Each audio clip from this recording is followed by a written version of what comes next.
Hello, welcome back. If you've been here before, if not, hi, my name is David. I make videos talking about media that I want to talk about. This is my series called Fear Entity Exploration, based off of the Magnus Archives, which is a horror podcast written by Jonathan Sims and Alistair J. Newell.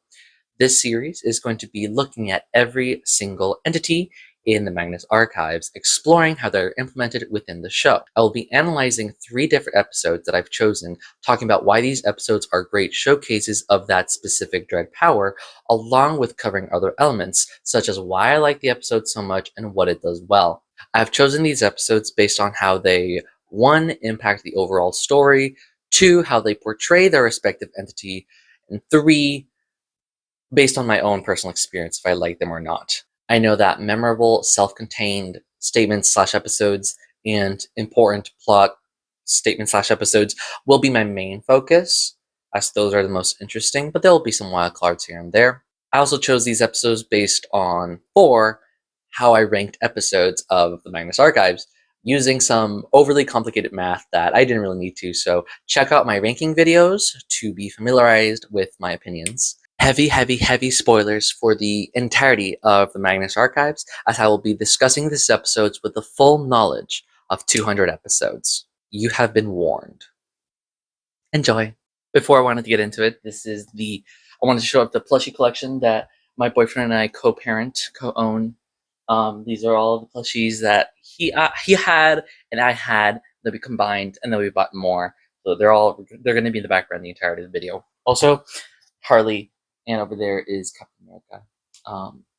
I can't do anything about this reflection because I want these lights on.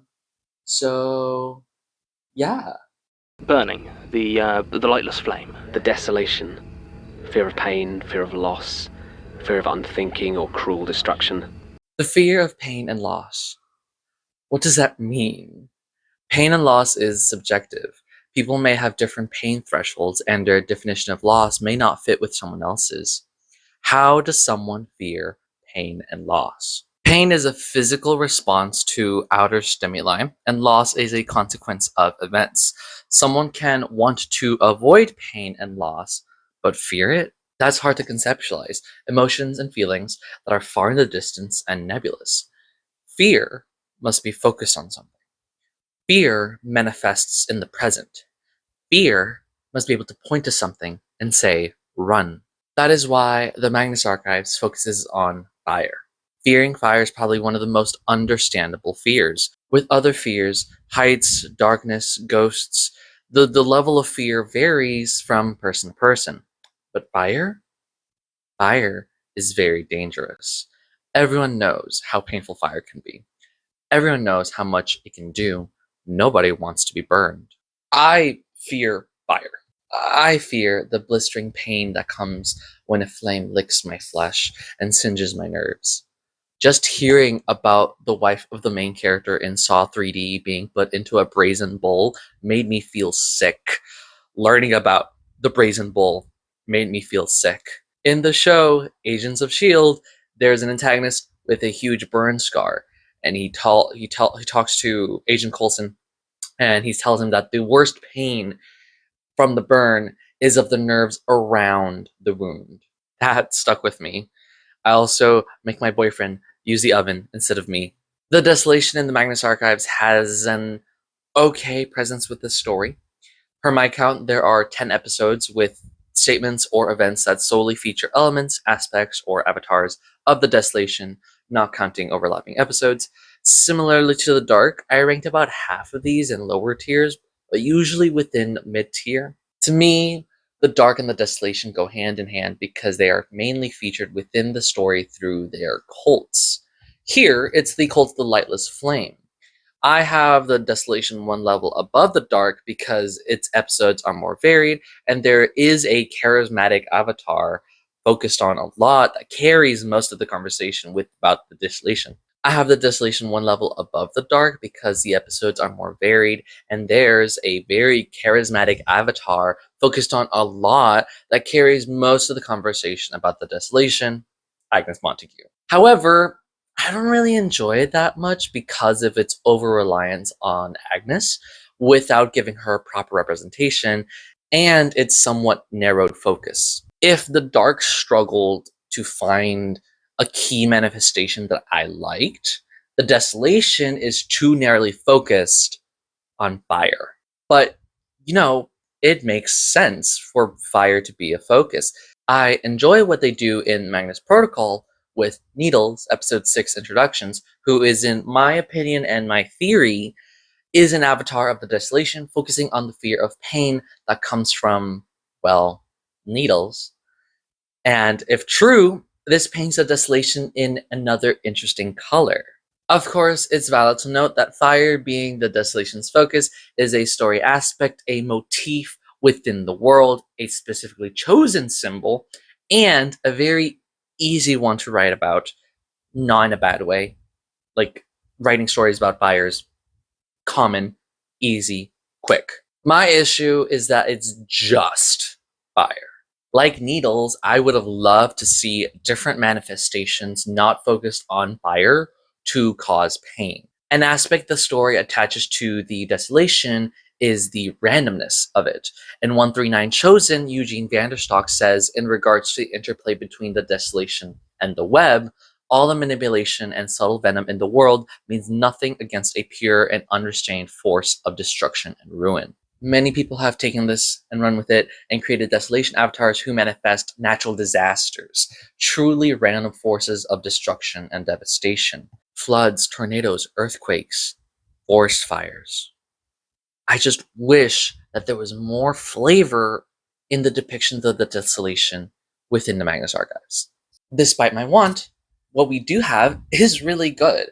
The cult of the Lightless Flame is very prevalent, and with Agnes Montague being a big focus, it has a good standing within the story.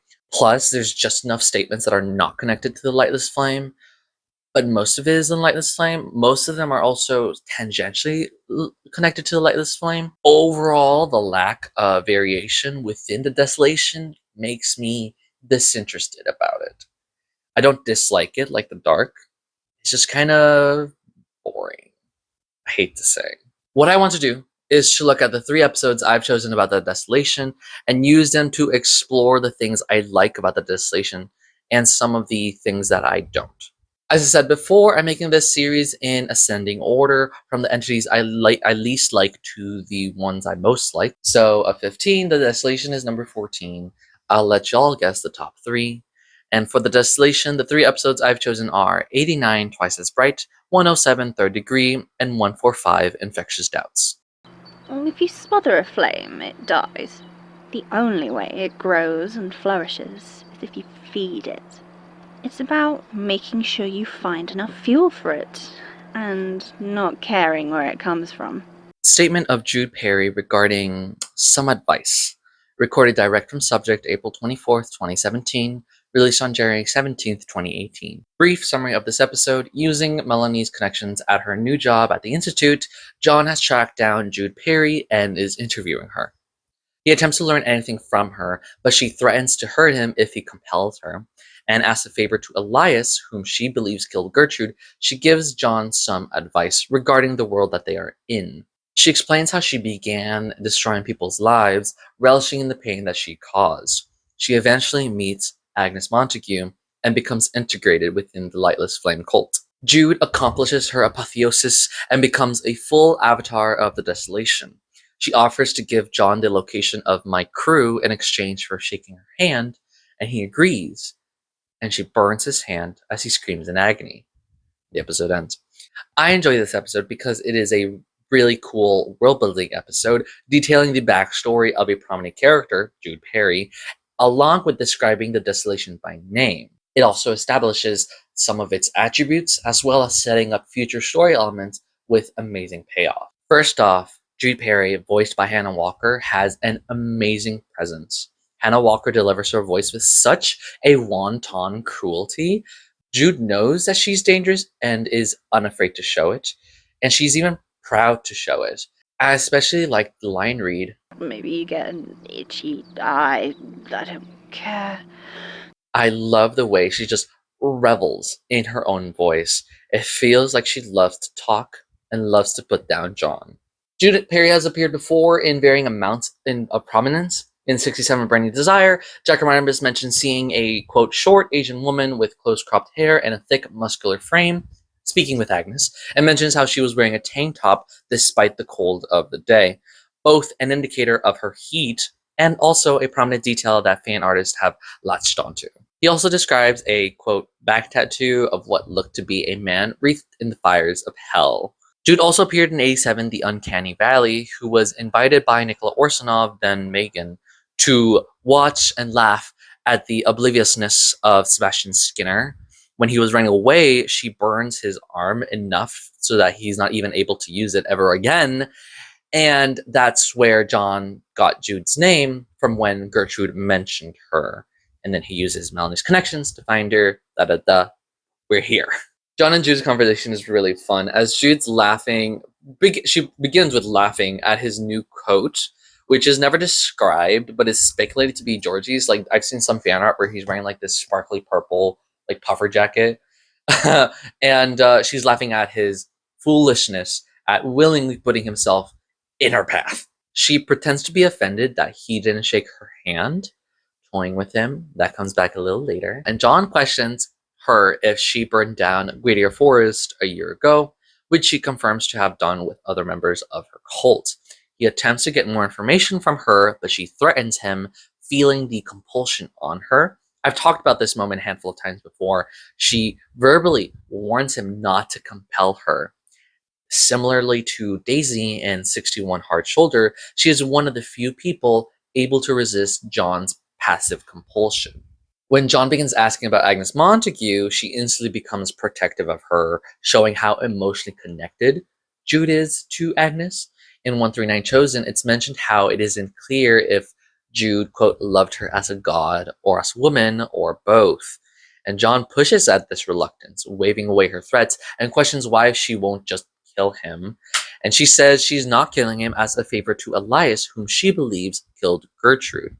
Enemy of your enemy and all that. And Elias favors John, so thus she maintains a truce here. When they begin discussing the Desolation, it's interesting to note that Jude describes it as her god. Whenever she describes the power she gets from an entity, it's framed by her mindset as a god bestowing this upon her. This sort of aligns with this discussion John and Jürgen Leitner had in 80 Librarian, where Leitner says that people definitely see the entities as gods, but placing them in this framework is messy and doesn't really tell anything about the entities. Leitner shifts the focus onto them being beings instead of gods, but that idea is still somewhat similar. Jude describes a desolation. I serve a reckoning, a surging tide of destruction and pain, the desolation, blackened earth, the destructive, agonizing heat of burning flesh and the land scoured of life, the light, the comfort of fire stripped from it, leaving nothing but the terror of its approach.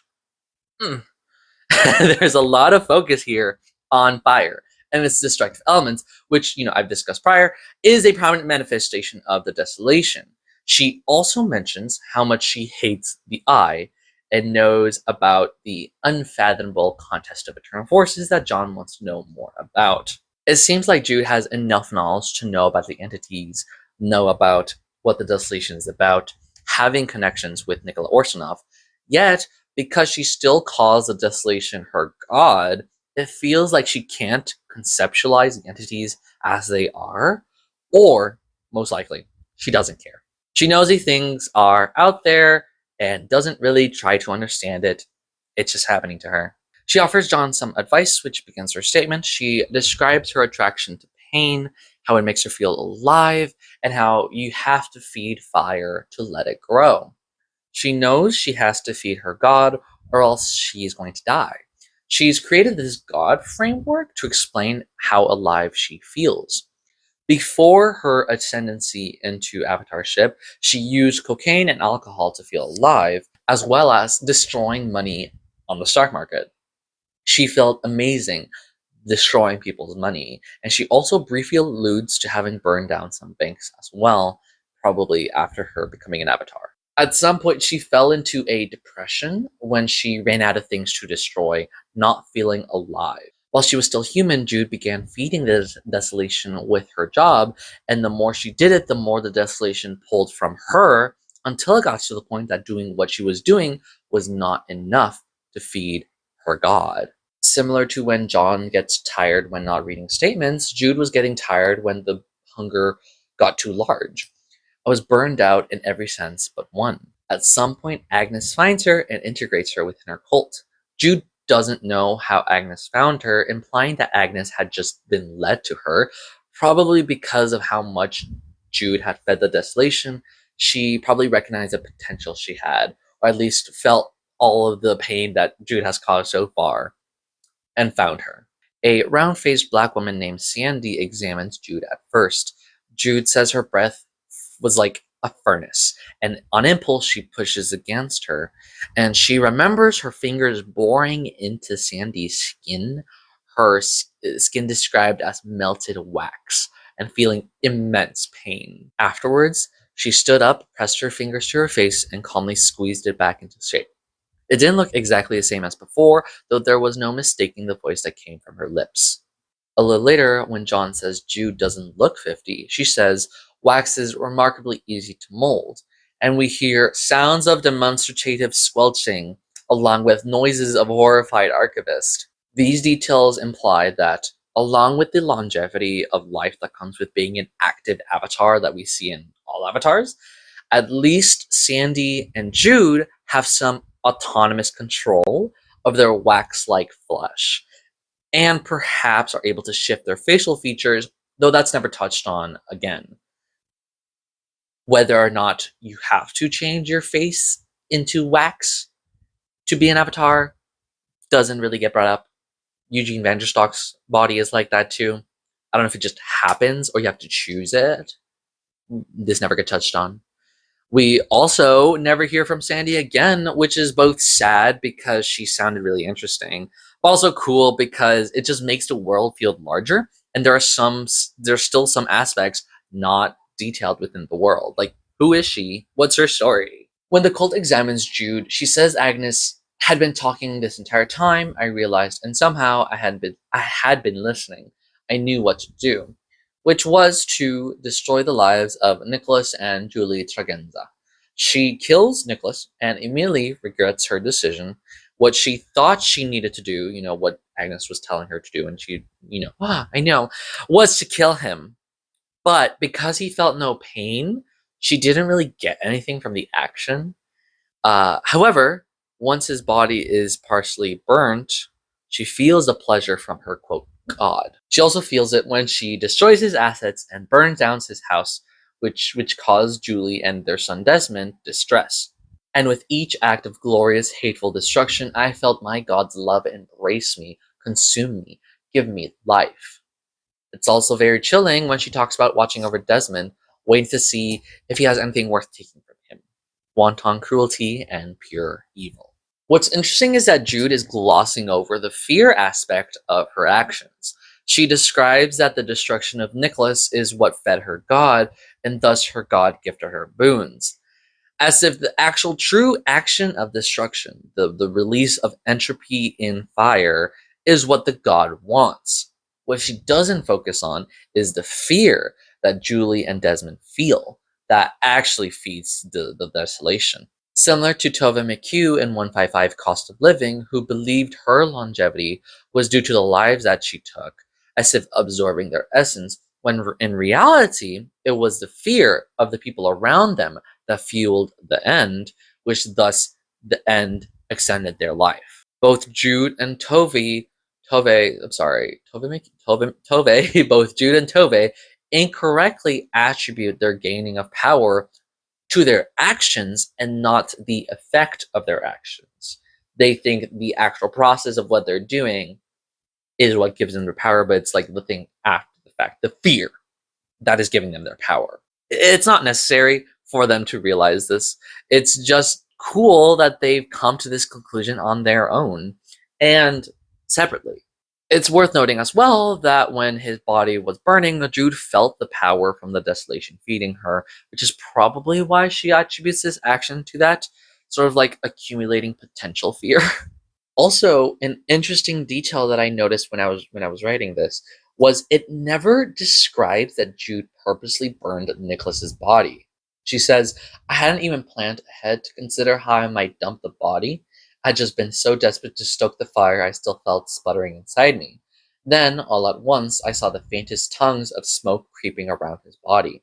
The first sentence shows that she hadn't planned to do anything with the body, expecting that killing him would accomplish the fire that she wanted to stoke that she mentions in the second sentence. When that doesn't happen, when her fire isn't stoked, that's when she begins to worry.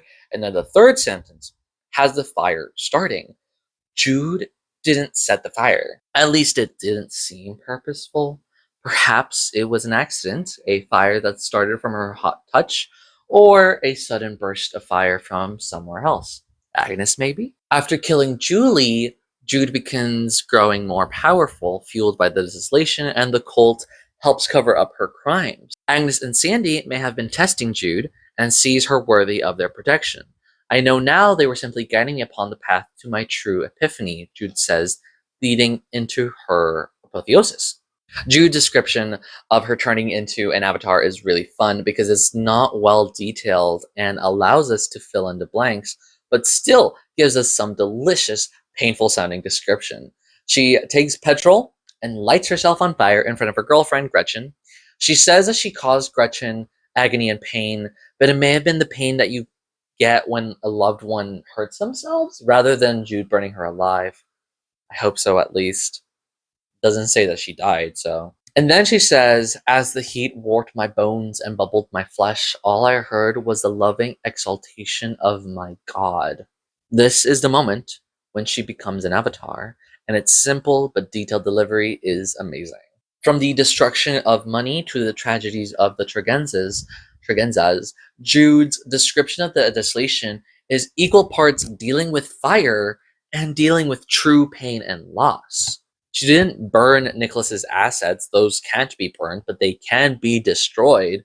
And she did burn down his house, though. It's very cool that there are aspects here that aren't fire, that are pure destruction. When she finished, John asked for clarification, and Jude says she met Agnes in 1989 and burned herself alive in 1991, which is when she does her wax face moment. She's obviously extended her youth, which is common with avatars.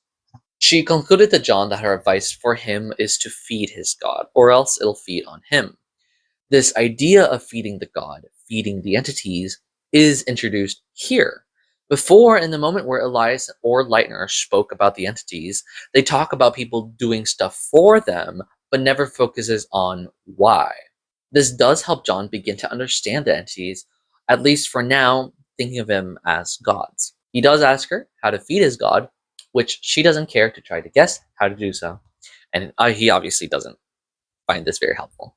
In the end, frustrated, he asks if there's anything else helpful that she can tell him, and she says that she can guide him towards Mike Crew, an avatar of the Vast. First, she says Mike, and John thinks that she's talking about Michael the Distortion, but no, that's just a funny joke because there's like 10 Michaels.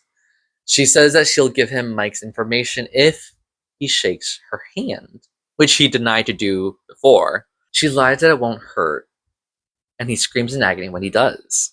Here, John gets marked by the desolation, fulfilling this part of Elias's plan. He was feeding him statements that would lead him to Jude and Mike to get him marked by each of them without killing him. This obviously leads to the apocalypse in season 5. Also, this makes John hate Jude for obvious reasons, seeing her as one of the people that led him to cause the change. In 169 Fire Escape, he confronts her and asks if she knew when she shook his hand that it would lead to this, which she denies. She only wanted to hurt him, and she says that the past doesn't matter. The past is dead, Archivist, ashes in the wind. We're here now, and that's it. He then twists this on her, saying, "I'm right where I want to be." When he begins to smite her, she doubles down, bargaining with him, saying, "If I'd known, would I still have marked you? Yes, I would. I'm happy in this world. I belong here, and so do you." This eventually seals her fate, and John smites her in revenge for burning his hand. A fitting end to Jude Perry. Overall, this episode details the story of Jude Perry, an interesting and pivotal character within the Magnus archives, along with delivering exposition regarding the Desolation, further developing the entities and their presence and impact within the story. This episode leads into my cruise story, but that's for a later episode. I could hear the tannoy again, now clearly speaking. Will Inspector Sands please report? Will Inspector Sands please report? Over and over again. He smiles, and the tiny room gets hotter. Statement of Howard Ewing regarding his interview with an unidentified member of British Transport Police. Original statement given February 1st, 2010, released on June 27th, 2018. Brief summary of this episode. John is following Gertrude's trail from 2014, which leads him into the United States. He travels through Chicago, Illinois, following up from an address Xiaoling had given him at the Pew Songling Research Center in Beijing. After this dead end, he travels to Pittsburgh, Pennsylvania, where Gerard Key was treated for and ultimately died from cancer. All the while, he feels like he's being followed by a policeman and feels himself getting weaker. At some point, Elias sends John a statement where Howard Ewing encounters an avatar of the Desolation, or monster of the Desolation. I'm not entirely sure about that, after experiencing a supernatural burning train carriage. After reading this statement, John feels revived and heads towards Washington, wanting to follow up on the forwarding address Gertrude left at the Usher Foundation. On the way, he's waylaid by Julia Montauk and kidnapped, and they are stopped by an agent of the Stranger, Max Musterman, and John meets Trevor Herbert. They take John to their safe house, along with the body of the policeman Trevor had just shot. Despite its small inclusion, I really enjoy the Ewing statement. Not only does it have one manifestation of the Desolation, it has two. There are also aspects of the Eye and Hunt and Stranger, but all are tangential. So the focus here is the Desolation. Johnny Sims does a great job at voice acting here as well throughout the episode. And because of its proximity to 109 Nightfall, which I covered in the last video, it's fitting that I'm covering it now. I did not plan for this connection, so it's really fun how this worked out. Also, the discussion here builds off of what was discussed from 89 Twice as Bright. Throughout John's travels in the United States, he goes for, it seems, days on end without a statement, and is getting audibly weaker and weaker. He only becomes revived when he reads Ewing's statement. This connects to Jude's advice. He didn't feed the Eye, and so the Eye began to feed on him. He doesn't draw this connection specifically, however, but for how long this was ago. But we've already seen this happen before. In 90 Bodybuilder, Tim had tried quitting the Magnus Institute and went to Malaysia, but grew weaker and weaker the longer he was away. He only got better once he returned. Throughout the show, Elias mentions time and time again how the Magnus Institute keeps everyone alive as well. And John knows that the Eye has taken him under its power. And so John readily accepts his physical dependence on statements now. Johnny Sims' voice acting here is really good. It's really well selling that John is getting weaker and weaker. John's investigations in the United States yield some revelations, but overall nothing substantially interesting. Along with his conclusion of something following him, in Chicago he learns that Gertrude left a forwarding address to the Usher Foundation, and Gertrude was investigating circuses. No new information there, but a new lead, and John takes a Greyhound bus towards Washington, D.C., stopping at Pittsburgh to go to the hospital Jerry allegedly died at.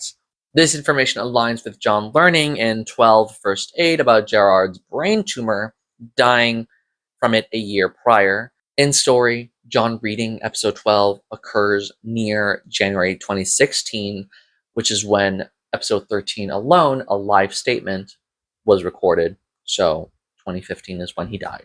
Throughout the episodes, whenever Gerard is mentioned, John laments at not being able to contact him and is not convinced he actually died. Actually, I don't want to make this leap, but it was definitely like I went through episodes where Jerry was mentioned, and John either goes back and forth between, oh, he's dead, I want to find statements of him, to, is he actually dead? It keeps going back and forth, and they don't really settle on one. I think that's just an accident that they forgot exactly what John wants to think about Jerry, but it doesn't matter. In Pittsburgh, John confirms Gerard's death and learns Gertrude was arrested after breaking into the morgue where Gerard's body was, the arresting officer saying that she was standing over the body with a thick book, having mutilated his corpse. This is when Gertrude put Gerard into the catalog of the trapped dead, a Lightner. The book later disappears from the evidence locker and somehow lands into hands of Julia Montauk and Trevor Herbert, as we see in 111 Family Business. I assume they broke into the evidence locker, but as to how they knew it was there is beyond me. Interestingly, this is the second time the catalog of the trapped dead was stolen from an evidence locker, as in for Page Turner, Gerard was acquitted from Mary Key's murder when a, quote, significant piece of evidence disappeared, which he says in 111 Family Business, Mary herself stole the book back, the key evidence. That book keeps getting stolen from evidence lockers. As John gets sicker, Elias sends him Ewing's statement. I don't know what I prefer. That Elias had planned ahead, sending John the statement knowing that he gets sick, or using his own eye powers, seeing John getting sick, and express shipping the statement to him. Both are funny and have big implications, but it doesn't matter. Whatever. It's kind of funny that Elias knew. Ewan's statement. It's so good. The style is different than other statements. It's delivered in present tense, as if Ewing is writing this in the moment. We don't get present tense statements in the Magnus archives, usually. Most of them are in season 5. It makes the statement feel more intense, with great tension building from its first sentence, "The room is hot." Ewing describes being interrogated by British transport police. He's described using 3 pips on his shoulder, but doesn't show Ewing any badges or ID when he requests it. He's also denied his water, making him feel hotter and hotter. That's just rude. The voice acting here continues to be good. First, a connection to the last comment I had about Johnny's voice acting. John's voice gets stronger. Similar to 122 Zombie, John gains power from reading the statement. In Zombie, it's more gradual, him gaining energy, and here it's somewhat pretty instant, but I attribute that to, 1, different levels of weakness, waking up from a coma versus being in the United States, and 2, better production value. It doesn't matter. He just gets better the moment he starts reading. And then a different inflection from Johnny. Second, John/Johnny adds something subtle when they speak as the policeman. His voice becomes deeper, slightly more rigid, and more severe.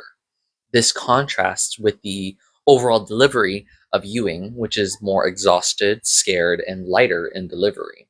Asking me questions again and again. What were you doing earlier tonight?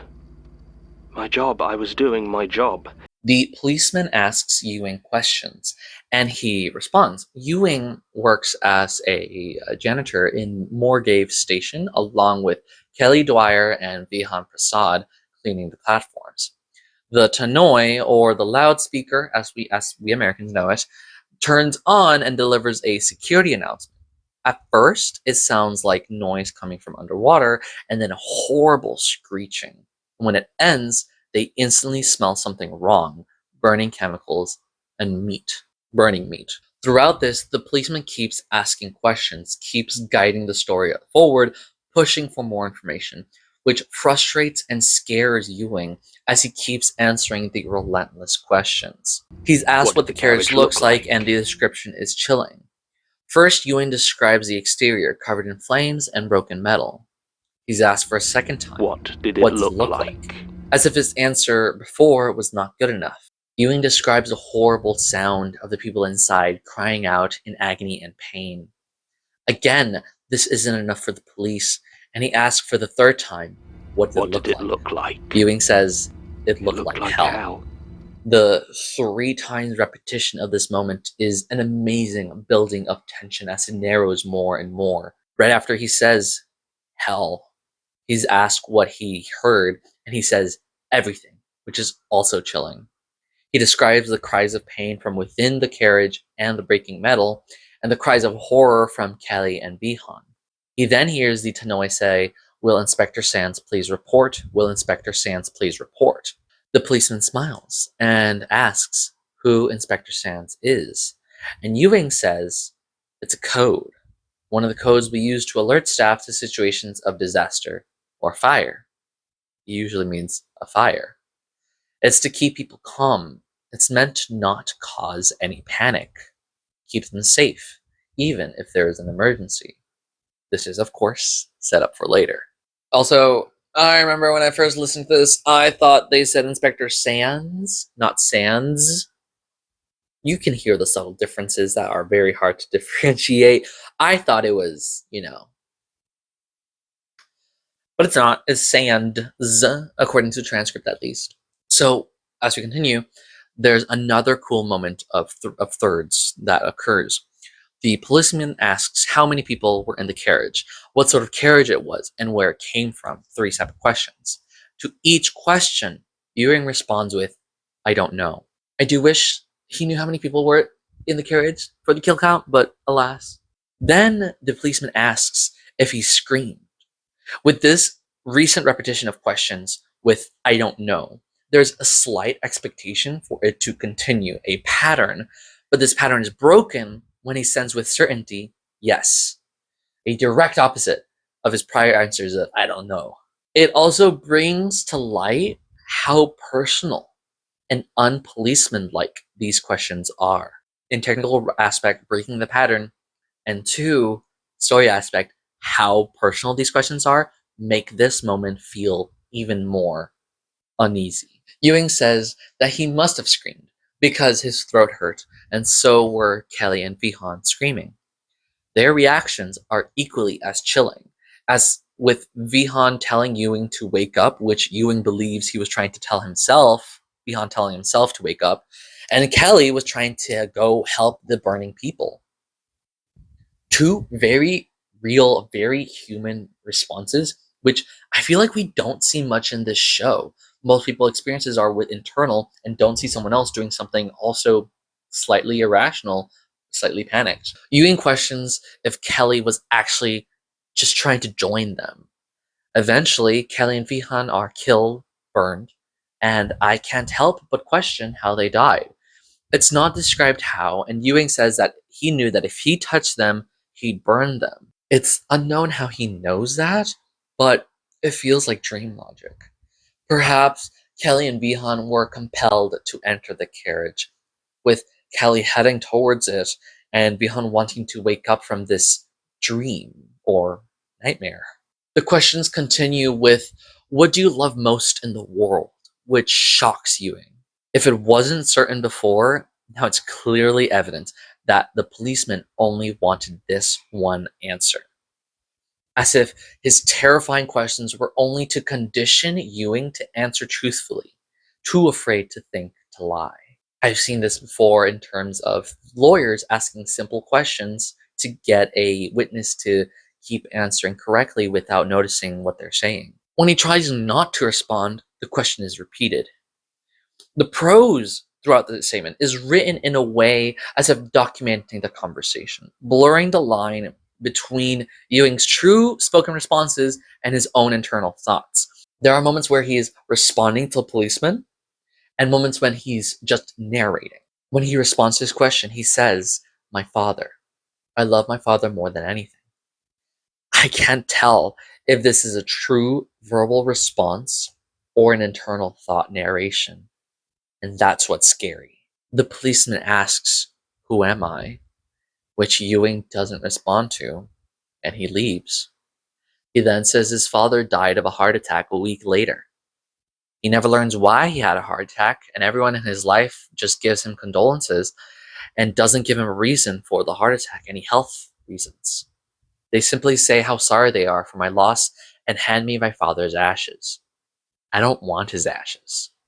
This line is so heartbreaking. The confusion, despair, and pain he feels at his father's loss.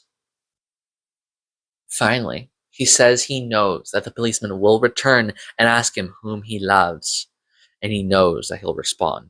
Then he'll ask me who he is, and I won't say. I don't want to cause a panic. This moment is terrifying. We used a lot of repetition within the statement, conditioning us, the audience, to remember what was said before.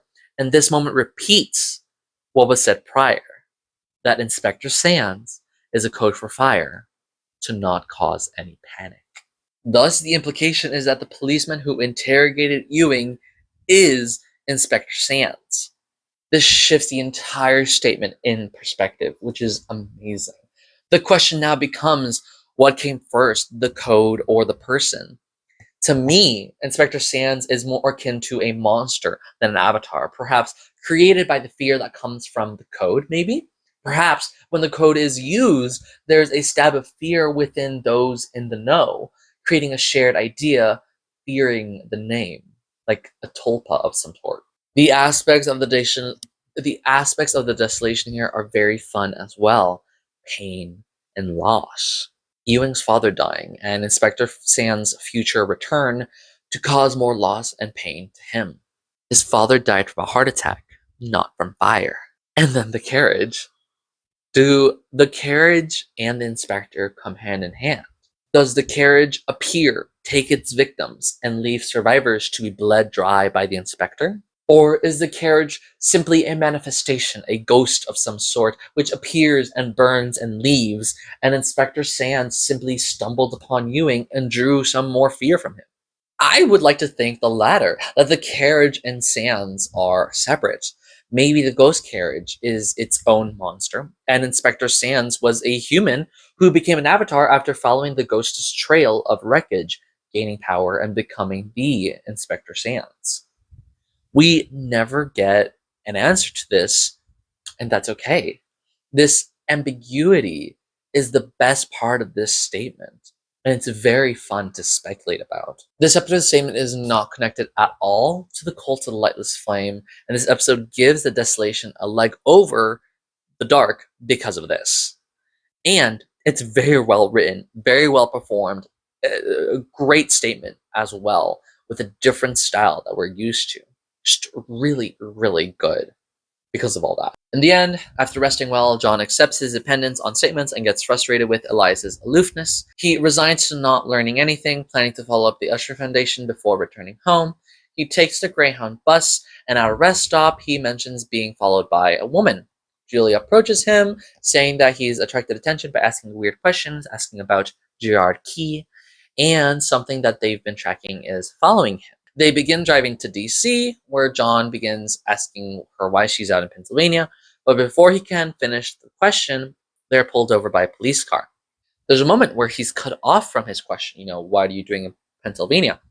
With the sound of the car stopping, a moment of silent tension, and it's only cut by Julia responding to his question. And why exactly are you...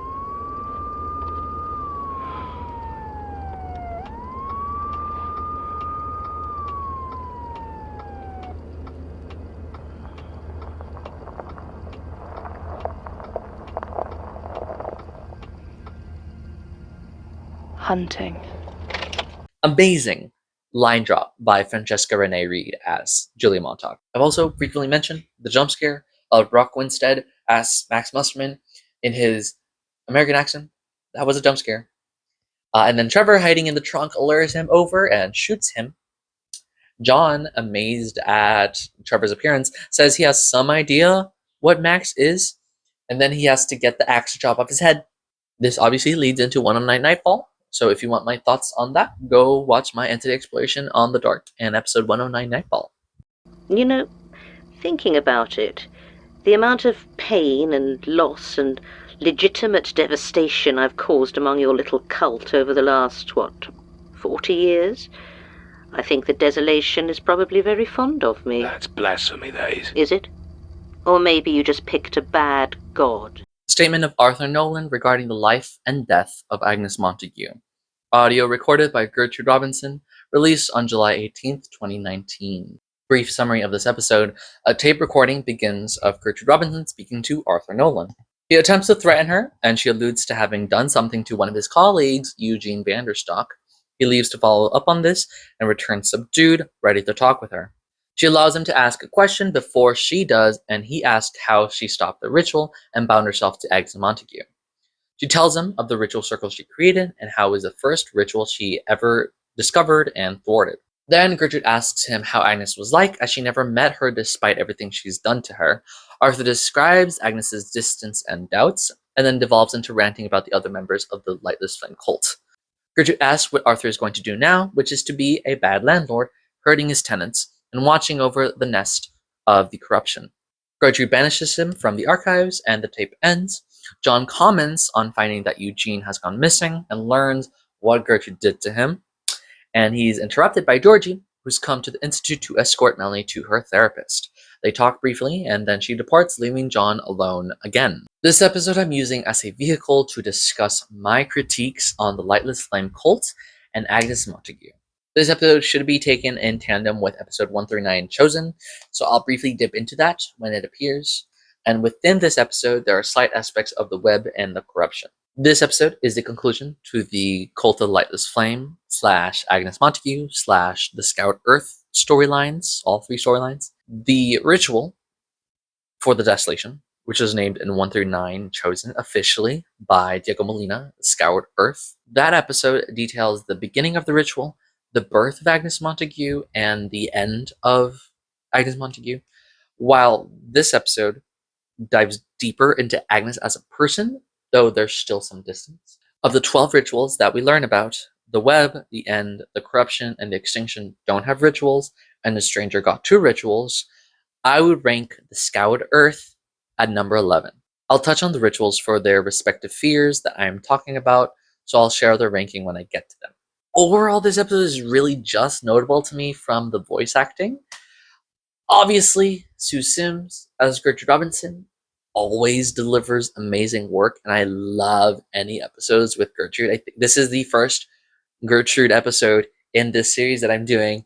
It's not going to be the last one by any means. and then on the other side, we have John Henry Falle as Arthur Noland. Is an inspired choice. The voice acting is superb, delivering an amazing performance of such a hatred-filled man. I love his delivery of him bashing Diego Molina and his attraction to Azag. Yeah. I just want to tell him to get over it. I mean, the SAG was traditionally a force of destruction, sure, but as a church we very much settled on burning in terms of the face we worship, so some fish boiling Sumerian demon doesn't really match up, does it? I just love the way that it hits. The conversation Arthur and Gertrude have throughout the episode is very tense, beginning with Arthur threatening Gertrude and Gertrude threatening right back. There's not much to draw from this episode, so, I'll just mention what I want to mention about it. But it's just a voice acting that I really like a lot. But yeah. She mentions the disappearance of Eugene Vanderstock, who gave a statement prior in 139 Chosen, which feels similar to what Manuela Dominguez did. Both Eugene and Manuela were sent to give warnings or threats to the Institute. I really like this version of Gertrude, who's cocky and dangerous. We have gotten so many episodes mentioning Gertrude being a cold-hearted bitch, and old, and very smart. So we knew that she could be this way, but to actually see it is almost scary, sort of like little evil grandma. I kind of don't like it. I don't like seeing her like this, being a bad person because I love her so much, but also it's like really cool to see her like this. It's a double-edged blade. After Arthur returns, we learn that Arthur is no longer the leader of the Lightless Flame cult, whose authority was removed when Agnes died. Every time he tries to scare Gertrude when he comes back, she lashes back harder and harder, drilling in how bad she can be, which is also so fun to listen to. They settle into a sort of truce as Arthur knows Gertrude could hurt him, and he accepts the situation and lets it happen. When they continue talking, it feels like they are colleagues, or at least contemporaries. I used to say, and I would say, they're talking like friends, but that's a little too far than how it actually really is. It's just kind of a really cool dynamic after he accepts that, let's just talk, Arthur's allowed a question, and he asks how she bound Agnes Montague. She describes the ritual that she did of binding herself to Agnes with the help of the web unwittingly. She was 25 at that point and had learned of the Scoured Earth ritual, and the web manipulated her into performing what she thought was a banishment ritual. It led the mother puppets to bind me to Agnes, interweaving our existences at some metaphysical level. This binding of Gertrude to Agnes feels cool. It feels occult and ambiguous, with Agnes calling Gertrude her anchor, the thing weighing her down, tying her to this world and stopping her destiny. There's the obvious illusion of the web and the mother puppets of tying Agnes and Gertrude together. Gertrude's description of the ritual is also really enjoyable. It leaves just enough for guesswork, but still gives us something. She describes like finding books, finding Agnes's hair, and then she says, "I've never had my lungs try to burn me alive from the inside out before," which is really cool. Arthur asks where the ritual circle was, and Gertrude says it was in the Scottish Highlands. This ritual circle, of course, is the same one destroyed in 37 Burnt Offering. Jason North destroyed it on August 6, 2009, and then burned himself alive on August 10th, 2009, doused in petrol like Jude did herself. Gertrude mentions knowing that Jason North suffered for it, and I'm curious at what her thoughts on it were. But there's nothing here to pull from that. I just want to know, hey, do you regret that you did that to him? So, my issues with the Scoured Earth ritual. There's a lot of ambiguity with the ritual, which I've talked is good, vagueness is bad. Yet, a lot of specifics with the things around it. You know, the buildup of it around the ritual is really specific. We get so much about Agnes being a messiah, how she was born, how she was created and conceived, and how Gertrude's binding of her led her to her doubts. But we don't know their actual plan. Sure, it's not a hard stretch to speculate that they will just carpet bomb the world. However, they never really described how they wanted Agnes herself to accomplish this. We get every step of the ritual cycle, from inception to thwarting. That's part of the cycle of thwarting. But we never actually know exactly how the world will change. Will it be constantly on fire? Will it be instantaneous, or will it occur gradually? How is Agnes going to do all that? All of the vague mentions of the Scoured Earth sounds like an action occurring, carpet bombing the world, while the other rituals are ushering the entity into our reality. I rank it low because of this vagueness with their ritual. Arthur says that Agnes was like the sun, so much power and fire and rage inside of her, enough to burn the world and leave it nothing but desert. The goal of the ritual, vague as it is more wholesale destruction, like powerful Superman-type demon lord Antichrist that rules the world, and less like reality-altering eldritch beings. If we assume that what the rituals wanted to do is accomplished with the apocalypse, which is a seizing of reality by the entities to draw fear from people, then the Scorched Earth goal, which is carpet bombing the world, pales in comparison with the complexity and nuance that we get in Season 5. This is my opinion. I don't like that they just want to carpet bomb the world. These domains, 169 Fire Escape and 179 Accomplice, are more compelling, at least to me, than the scorched ground that Agnes would accomplish. Fire Escape has the fear of the loss of safety from your home, lorded over by Jude and Arthur. Accomplice has people shoveling their treasured possessions into furnaces, willingly destroying their lives. But the Scorched Earth ritual is what? Just fire? I don't find that compelling as a ritual. However, despite this, the things revolving around the ritual are still compelling and well written. Most of all, Agnes Montague. YouTuber Piccology Art has a really good video detailing the tragedy of Agnes Montague. I've linked the video down below. A lot of my thoughts come from this video, or at least are well detailed in this video, so check it out. Before this episode, Agnes has appeared in various few different ways. In 8 Burned Out, she haunted the remains of Hilltop Road, which is also where we learned that she died. 59 Recluse, where she helped Ronald Sinclair escape Raymond Fielding. 67 Burning Desire with Jack Barnabas, which is also when we see her death again, more described. And then again, 89 Twice as Right, 139 Chosen, and this episode. She doesn't appear in many episodes, but is a fan favorite for good reason. And therein lies my critique. It's built into the show. Her character was created for this, and her story is compelling because of the idea that we will never know who Agnes is. In the season 5 Q&A part 2, Johnny Sims says about Agnes, I was fascinated with this idea of this chosen one messianic figure that you never hear from directly, that is entirely created through the effects and through the perceptions of others. And he admits writing her in this way to accomplish this goal, while also understanding that how much not actually hearing from her would leave that feeling a little bit incomplete, a bit unsatisfying. Which is where fans like to latch onto Agnes. I think that Johnny Sims accomplished his writing goal very well, but as a product of art consumed by others, it left many people wanting more, and like he said before, he recognizes that. But while I stand by what we were doing with Agnes, I think there is more that we could have gone into.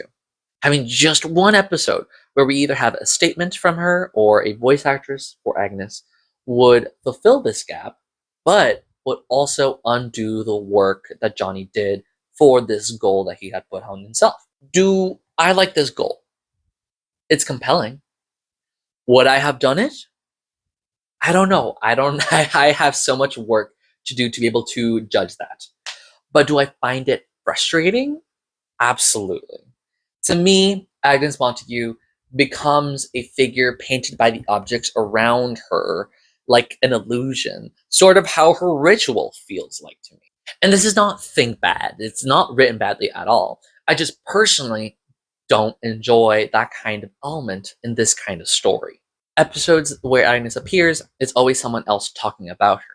And I still like these moments that Agnes appears in, but there are a handful of other reoccurring avatars that this treatment occurs with, such as Tom Han, John Amherst, Raymond Fielding, as well, all of which appear in multiple episodes like Agnes, never get a direct statement from like Agnes, and perish like Agnes. I think Tom Han survived though. I don't know. I don't care. Agnes is the only one the narrative and the characters questions what was she like. No, I don't care how Tom Han and John Amherst were like. But the emphasis and the mystery of Agnes is pushed forward by the narrative, and I have to question if this was the right choice. In this episode, Gertrude asks Arthur how Agnes was, and he says he doesn't know. He talks about how she never mentioned how she felt about being bound to Gertrude, and all he knew is that she began to doubt her ability. Gertrude binding Agnes made her unable to destroy the world. My question was, how? But it isn't an important question. It feels more like dream logic again. The idea that Gertrude's anchors Agnes down, can't be elevated to the position of Messiah that she wants to be or was made to be. And waiting for this binding to be released, Agnes begins to doubt.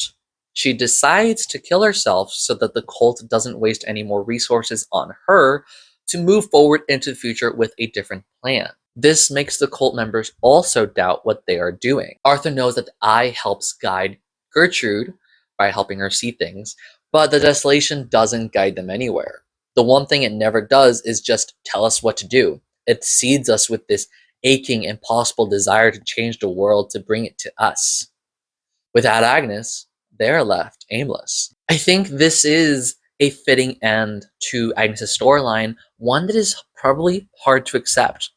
A Messiah that we only learned secondhand about, created by flawed humans turned monsters, who transcends the parameters of their goals and ultimately leaves her creators aimless. These infectious doubts. Perhaps Gertrude's binding has parts of it that gave Agnes perspective. Perhaps her brief romance with Jack Barnabas was enough to see her situation as is. Perhaps she hated the cult for what they did to her. Like Arthur Nolan, we will never know.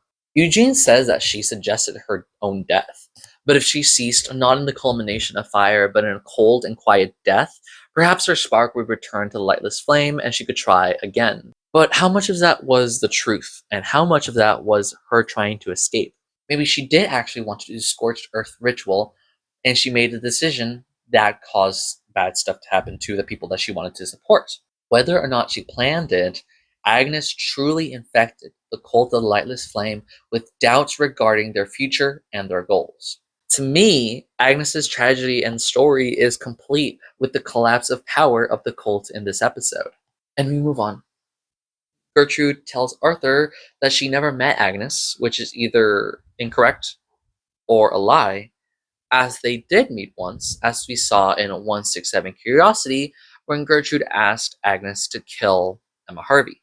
Their discussion was brief and tinged with a melancholy, an awareness of mistakes, of their choices and duties and destinies. Neither of them smiled.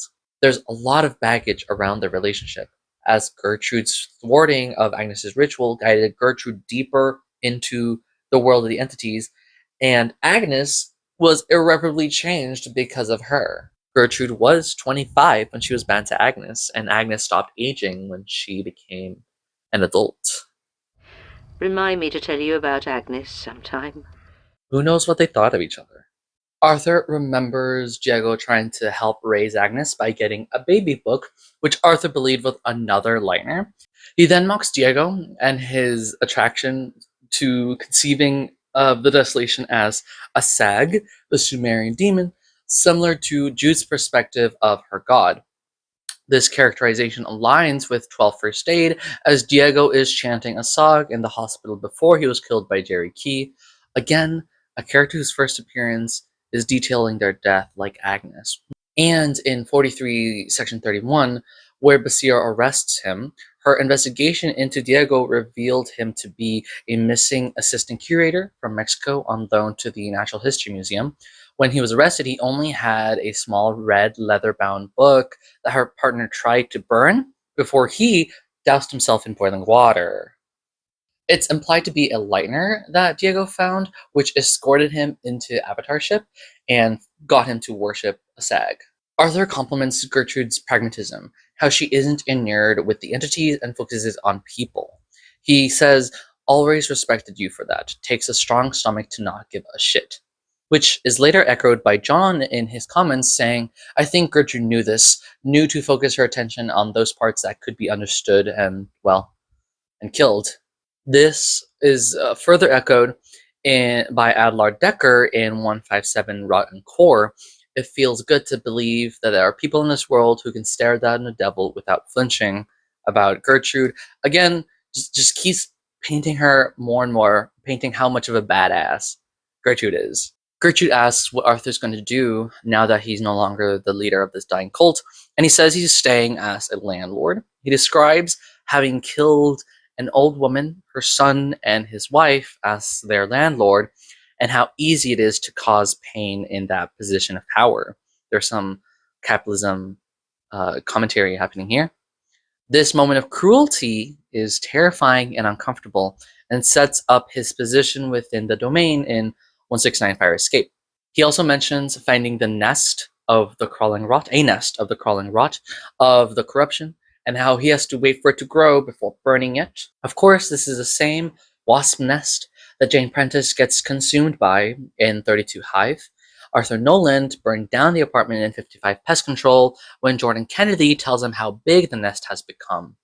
It's unknown if Arthur knew that Jane was being corrupted by this time, by the corruption. But he wasn't aware of how advanced the nest had gotten before Jordan Kennedy had told him. That's when he sets everything on fire. In John's comments afterward, he contemplates how all of the Avatar he's encountered are working on instinct rather than a plan, as he is doing as well, and laments his situation once more. He wants answers on what to do, and he didn't find any answers in Nyla Sund or Within a Coffin to recent experiences that he's been pushed into with the promise of more, and manipulation from Elias to get John marked. And John sort of just reached out, grabbed the tape, thought he was going to learn something new. And it's not anything new to him, but it's definitely interesting to fill in the gaps. In 139 Chosen, John had said that Eugene was still working at the factory that he was talking about, that he talked about in his statement. But then he follows up on it and he realizes that he's just listed as working there, but Eugene's been missing for some time. He finds that Eugene left behind a life-size statue of himself crafted from candle wax and sawdust, missing its head, which is this is what Gertrude did to him, putting sawdust into his candle wax flesh, the same flesh shown off by Jude and Sandy prior. He's not dead, and John can't find his head. He says, "I do know it desperately wants to scream," which is a really great sting of horror, and also, I believe, is an allusion to, or at least inspired by, Harlan Edison's "I have no mouth and I must scream." During John and Georgie's conversation, he mentions knowing about Melanie's therapy, which occurred in 136, The Puppeteer, when he accidentally compels Melanie to tell him. Georgie mentions how he should go to therapy too, and he toys with the idea of her taking him there too, but she says she wouldn't. And this calls back to Georgie and John's arguments prior throughout season 3 and 4 about his decision to continue along this work of the entities while she decides to step away. And then she leaves, leaving John all alone. Oh, no. These 3 episodes I like for different reasons. 89 Twice as Bright is a great primer for conceptualizing the entities, and Jude Perry's story is well written and intense. It also contains an important plot moment in John's Mark of the Desolation. 107 Third Degree has some amazing writing and voice acting, and though the statement is not connected to the plot, it holds up by itself. 145 Infectious Doubts has a great conversation between 2 powerhouse voice actors, a satisfying conclusion to Agnes Montague and the Scoured Earth storylines, it's 2 things there, and ties up the loose end of the Cult of the Lightless Flame, much like 143 Heart of Darkness did to its respective cults. I would have prior ranked episodes from like best to least best, 89, 145, 107, but after diving into it further, I have to reorganize it to 89, 107, 145. Similar to the Dark and the People's Church of the Divine Host, the Cult of the Lightless Flame is the primary focus of the Desolation within the story, but unlike the People's Church, the cult has more of a presence within the story with the highlight of Agnes Montague. However, because there's so much emphasis on Agnes, the overall impact of the cult itself feels lesser, even laughable, especially with their design of a ritual that isn't a ritual. It's not ushering in the desolation, it's just car bombing the world from Agnes. And the overall motif of fire in Desolation statements is, albeit understandable and thematic, rather repetitive and doesn't feel very imaginative to me. It makes sense, but I want more. Unlike the Dark, I don't dislike the Desolation in the Magnus archives, I'm just sort of disinterested by it. Similar to the top 3, going through these episodes once more makes me want to rearrange some of the placements in my rankings. 12 First Aid and 67 Burning Desire rank higher than Third Degree, but I would place 107 above them. 12 First Aid with Diego's death and Jerry's eye tattoos are really fun, and 67 Burning Desire with Jack Barnabas and Agnes Montague is poignant and beautiful. I had 169 Fire Escape. I keep saying Fire Escape as if telling fire to escape, but it's Fire Escape. Anyways. I had it at like a B tier, but I would elevate it to a lower A tier.